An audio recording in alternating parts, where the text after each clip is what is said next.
नमस्कार, आप देख रहे हैं संत दर्शन। आपका स्वागत है हमारे YouTube चैनल में। आचार्य जी, क्या किसी मृत शरीर के आत्मा से मुलाकात या बात की जा सकती है? देखिए, जिसकी मृत्यु हो गई जी। उसका शरीर और मन दोनों और आत्मा, शरीर का तो नष्ट हो गया, शरीर तो समाप्त हो गया, मन और आत्मा एक साथ रहती है। और अगर कोई संस्कार नहीं बचा है तो तुरंत उसका दूसरा नया जन्म हो जाता है। तो उसका मुलाकात का कोई प्रश्न, कोई बातचीत का उठता नहीं है।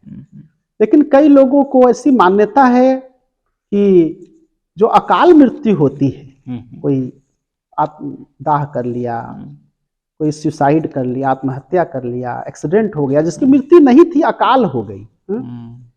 वैसे मान्यता है कि प्रकृति, ऐसे तो सारी प्रकृति का सब प्लान परमात्मा का बड़ा फिक्स प्री प्लान, सारा चीज पूर्व नियोजित, पूर्व निर्धारित है। लेकिन ऐसे में कई बार तुरंत जन्म ग्रहण मनुष्य नहीं कर पाता है, जिसको लोग कहते हैं कि ये आत्मा भटक रही है, ये हो रहा है, वो हो रहा है। लेकिन कोई भी मनुष्य इन आंखों से उन आत्मा को देख नहीं सकता है, क्योंकि वो आत्मा बहुत ही सूक्ष्म है। लेकिन अब उसे बात भी नहीं कर सकता। लेकिन कुछ जो तांत्रिक, अविद्या तांत्रिक या विद्या तांत्रिक या कुछ लोग साधक होते हैं, आप देखे होंगे कि कई बार कुछ घटनाएं घटती है, लोग कहते हैं कि उसके घर में कोई हड्डी फेंक दिया, तो ऐसा कर दिया, तो वैसा कर दिया। तो वो क्या करते हैं कि मन अपना एकाग्र करके अपने जो मन मानसिक चित्तानुरूपी शरीर, क्योंकि यहाँ भी जैसे हम लोग हैं, कहीं भी हैं, यहाँ भी आत्माएं हैं, उसके साथ कोई ना कोई मन जुड़ा हुआ है। लेकिन हम देख नहीं पाते, हम सुन नहीं पाते, क्योंकि वो सूक्ष्म है। लेकिन किसी को वो मन और आत्मा को कोई शरीर मिल जाए तो उसका अभिप्रकाश शुरू हो जाएगा, उसका फंक्शन चालू हो जाएगा। जैसे उसको मन और शरीर मिलेगा, मन तो है ही, शरीर कोई अगर मिल जाएगा उसको, तो वो अपना तुरंत कोई ना कोई काम करने लग जाएगा। तो कोई तांत्रिक ऐसा कर सकता है कि अपना मानसिक, अपने चित्तानु रूपी शरीर कोई आसपास के आत्मा को, जिसके पास मन है, दे दिया, तो उसको वो नियंत्रित कर सकता है, उसको वो कंट्रोल कर सकता है, कह सकता है कि तुम ऐसा कर दो, वैसा कर दो। तो कुछ घटनाएं इस तरह की अविद्या तांत्रिक लोग करते हैं। लेकिन आप देखेंगे, पता चलेगा कि आसपास में कहीं बैठ करके सिद्धि कर रहा है, एकाग्र किया हुआ है मन, लेकिन उसको ब्रह्म की भावना लेकर के, आनंद मार्ग में बड़ी अच्छी विधि है कि अगर वो अप्लाई कर दिया जाएगा तो तुरंत वो डिस्टर्ब हो जाएगा, वो पागल हो जाएगा, ऐसा कुछ कर नहीं पाएगा। तो आनंद मार्ग की जो सेकंड लेसन की साधना है, बहुत पावरफुल है। और अगर शरीर, हमारा मानसिक शरीर उसको देते हैं, तभी कोई काम ले सकते हैं, चाहे वो साधना करके हो, चाहे कोई डर जाता है। बहुत लोग भूत की बात करते हैं। भूत क्या होता है? भूत मतलब होता है भू, मतलब हुआ है, जो संसार में हुआ है। सारे जो भूत है, ये पंचभूत है, पंच महाभूत है, यही भूत है, ये हुआ है। लेकिन भूत जो पकड़ लेता है और छुड़ाते हैं लोग, ओझा ये सब करते हैं, वो है क्या? भूत कोई आदमी डर से बहुत डर गया और उसको लगा पेड़ का कोई छाया दिख गया और वो डर गया, तो वहां भी तो आत्मा और मन तो सब जगह है, चाहे पेड़ हो, जंगल हो, घर हो, मकान हो, महल हो। लेकिन ऐसे भूत को एक ही आदमी देखता है, 2 आदमी 4 आदमी नहीं देखता। वो कहता है कि हम तो देखे, तो बड़ा हो गया, छोटा हो गया, नजदीक आ रहा था, 10 हाथ हो गया, 20 हाथ। खूब कहानियां लोग, किंवदंतियां और खूब कहानी कहने में मजा लेते हैं, सुनने में इस तरह की बातों का, गांव में, घरों में।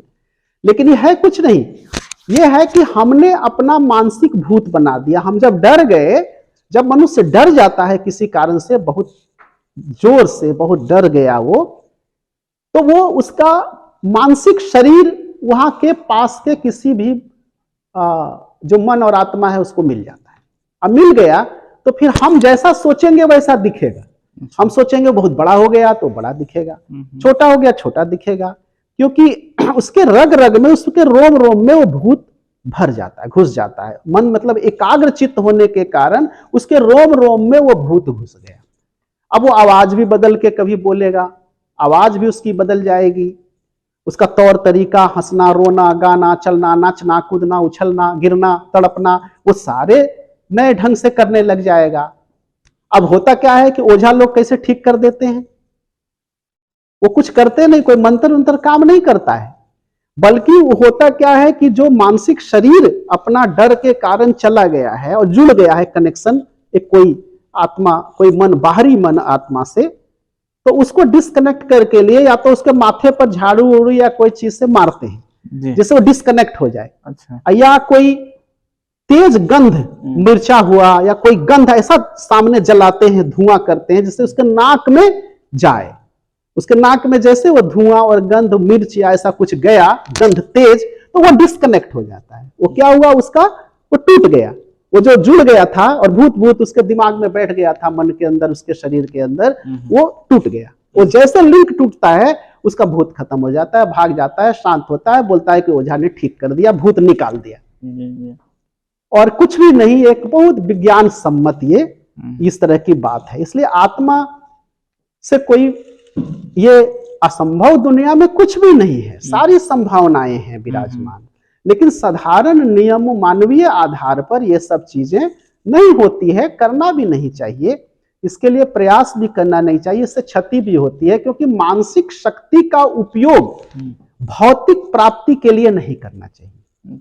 मानसिक शक्ति का उपयोग साधना, अधिक मतलब अध्यात्म जगत की बात कह रहा हूं, कि मनुष्य अपने मानसिक शक्ति का प्रयोग ईश्वर की प्राप्ति में, भजन कीर्तन में, साधना में, इसमें लगाना चाहिए, न कि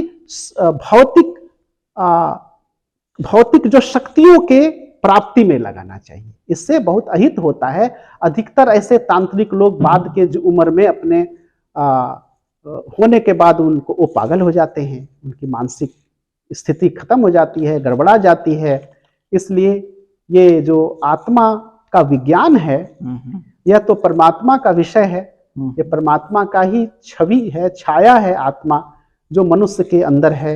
ये ऐसे ही है जैसे कि एक स्टेज पर प्रकाश की तरह है, मनुष्य उसी प्रकाश में सारा काम कर रहा है, सारा खेला लेला खेला दुनिया में जीवन भर चल रहा है उसका, 80 साल 90 साल।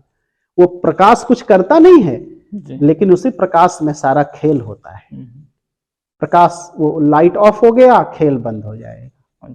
लेकिन लाइट कोई ड्रामा नहीं कर रहा है, कोई लीला नहीं कर रहा है, वो कोई हीरो विलन का रोल नहीं कर रहा है। इसलिए उन्हीं के, उसी आत्मा रूपी प्रकाश के तले हम लोग सारा क्रियाकलाप हमारा चलता है, हमारी सांसें चलती है, हमारी आंखें देखती है, हमारी नाक श्वास लेती है, हमारी मुख शब्द बोलते हैं, हमारे कान सुनते हैं। सारे क्रियाकलाप जीवन में उसी आत्मा के कारण है। आत्मा निकल गई, हम मिट्टी कहलाते हैं। यही जीवन का सच्चाई है, यही रहस्य है।